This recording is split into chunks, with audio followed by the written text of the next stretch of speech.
Right, let's get straight into it. You read the book.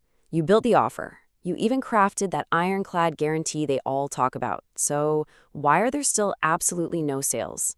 Welcome back to Marketing Millionaires. In this explainer, we're breaking down exactly what's going wrong in your business right now. Look, I'm talking directly to you, mate. You're tired, you're busy, you're doing everything right, but all you're hearing is crickets. You've got a product so well built it honestly deserves to be famous, a promise so sharp it should close deals on the spot. And yet, there you are, staring at a dashboard with a big fat 0 in the sales column. Look, I need to be brutally honest with you here, founder to founder. That lack of sales, it is not a coincidence. You haven't just had a run of bad luck this month. What you're experiencing right now is the painful, frustrating reality of having exactly half the answer. And the thing about half an answer is that it feels complete, which is exactly why it's so bloody dangerous. It's like building half a bridge. It gets you halfway across the river, and then you just fall in.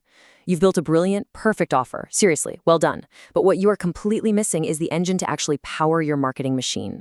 To really explain what I mean here, let me take you back a bit. April 13th, 1970. We're 200,000 miles from Earth. Astronaut Jack Swigert picks up the radio and utters the words that literally stopped the entire planet cold. Houston, we have a problem. The oxygen tank had exploded. The lunar module was losing power rapidly. You had 3 human beings suspended in the absolute dark with barely 14 hours of battery life and a carbon dioxide filter that was literally held together by a sock and a plastic bag. Now wrap your head around this staggering number. $355 million. That's the equivalent of over $2.7 billion today. That is exactly what NASA spent to build the most precise, technically advanced spacecraft in human history. And yet, that mission, to land on the moon, never happened. The spacecraft was flawless on paper, absolutely perfect, but it was completely paralyzed in dead space. I think about Apollo 13 every single time an entrepreneur shows me their flawless offer. Your offer is that $355 million spacecraft. It's beautiful, it's high value, but right now it is just floating out there in dead space with 0 sales, simply because you don't have the ground crew to actually bring it home. Let's just validate your hard work for a second, because your spacecraft is structurally sound. You've likely read Alex Hormozi's brilliant book, $100 Million Offers. I respect the book enormously. It's genuinely one of the most important business reads of the decade. Hormozi teaches you to build the Grand Slam offer, and you've done it. You've nailed the dream outcome. You're showing them exactly what life looks like on the other side. You've built perceived likelihood with all your testimonials. You've shortened time to value. You've reduced the effort and sacrifice required. You've stacked the bonuses. You've removed the risk. You have built the spacecraft. But Hormozi's book, by design, is only half the answer. And here is exactly why. I call it the bread aisle problem. Think about it.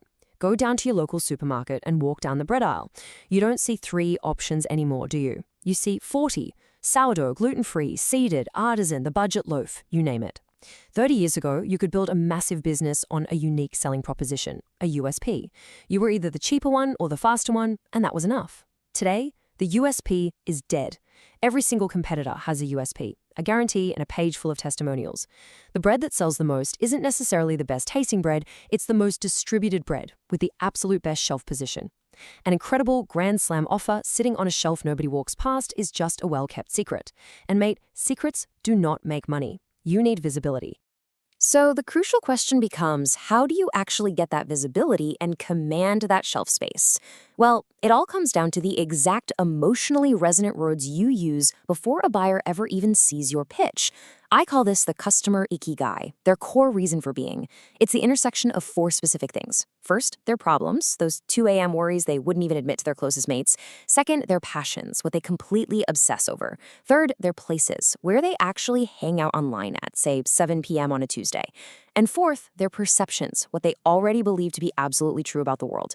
When you sit right at this intersection, you aren't trying to persuade a cold stranger anymore. You're acting as a mirror. You're making them feel deeply, profoundly understood. But here is where we need to drop the absolute hammer. Research consistently shows that at any given moment, only about 3% of your market is actively ready to buy. Another 7% are open to it, maybe warming up a bit. But the remaining 90%, they are not in buying mode at all. Half of them don't even know they have a problem yet.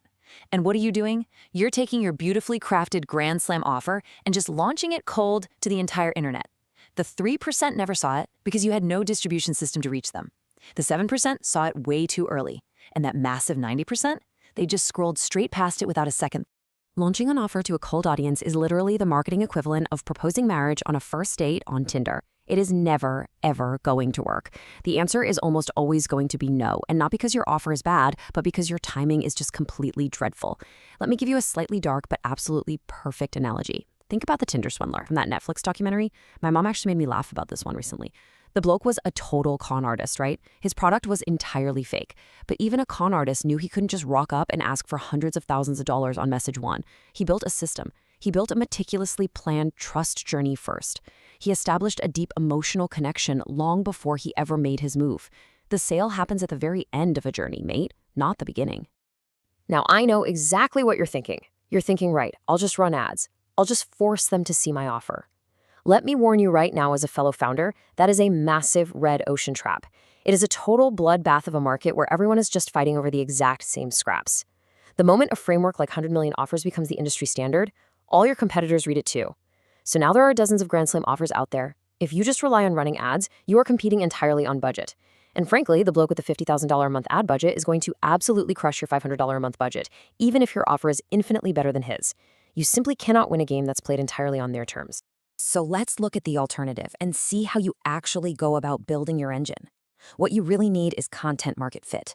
You've obviously heard of product market fit, but content market fit is that exact magical moment a buyer encounters your content and thinks, wow, this business understands exactly what I am dealing with.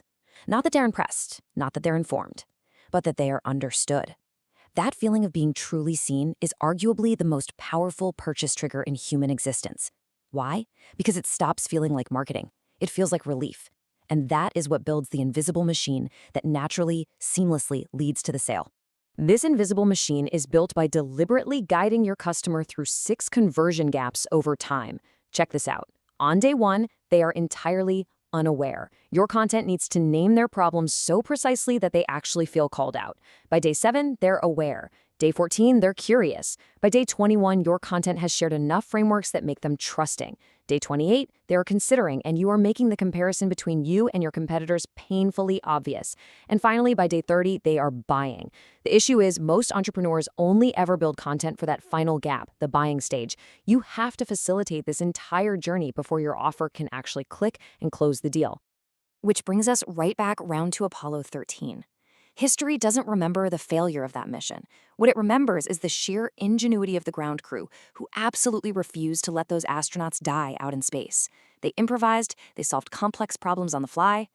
$100 million offers is your Apollo 13 spacecraft. It's magnificent. It completely changed how you think about what you sell. But remember this, the offer is just what they buy.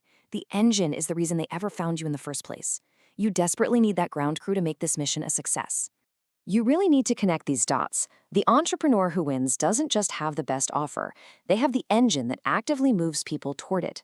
If your offer is good, but your sales are still quiet, you may not need another tactic. You may need the engine. Get the one-page digital marketing plan and download the free template at onepagedigitalmarketingplan.com. Build the machine, mate. Thanks for tuning in to Marketing Millionaires, and I'll catch you in the next one.